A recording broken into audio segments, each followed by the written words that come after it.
It's been more than 3 weeks since Hurricane Helene made landfall in Florida. Now, this is before it pushed north, devastating North Carolina and several other states. And now with some of those areas also dealing with the aftermath of the hurricane that came behind it, Hurricane Milton, help from those who can give it is needed now more than ever.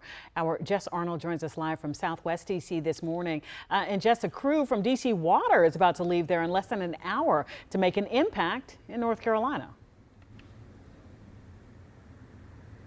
That's right. They just showed up within the last 15 minutes to pack up the final supplies that they need to take down to Asheville. I'm joined right now by two of the four-person crew that is going to be heading down very shortly here. I have Greg Vernon right here and then Chris Coit right next to Greg. So, Greg, I want to start with you. What kind of preparation goes into this trip that you're going to be taking down south for about 2 weeks, right? Yes, so it's really about personal prep. We're 15 days down there. Right now, the city of Asheville, no water, so definitely a bunch of clothes, 15 days worth of clothes. No, we don't expect any laundry. We're lucky enough to have internet and telecommunications as well as power down there, so we're lucky there that we're not really truly roughing it, but it is definitely a whole lot of preparedness with yourself, and then also bringing in personal protective equipment for ourselves to make sure we are, if we have to go out in the field, be ready to go as needed.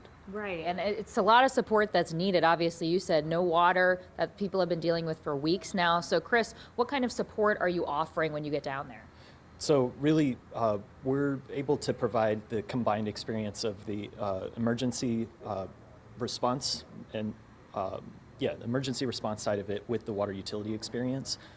We've implemented the incident management team structure for DC Water and many incidents we've had here in the city to really get customers back in water as quickly as possible. So we're hoping to be able to lend that experience to the folks in Asheville and really help out in any way we can. Yeah, I'm sure they appreciate any help they can get. And I know that you all are packing up those final supplies this morning. I know you said it's a lot of personal protective equipment.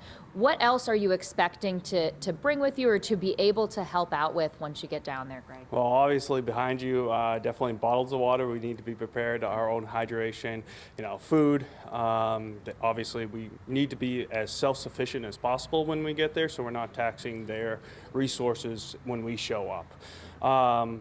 It's really about the vehicles, making sure we can go off in the field as needed if required, as well as showing up to certain different locations around the city to make sure that we can get there, again, without taking any of their resources when we're there. Right, because you're trying to offer support and not take any of those resources away. But Thank you for what you're doing. We know they appreciate it down there. Again, four-person crew heading down there in less than an hour. For now, though, we'll send it back to you in studio.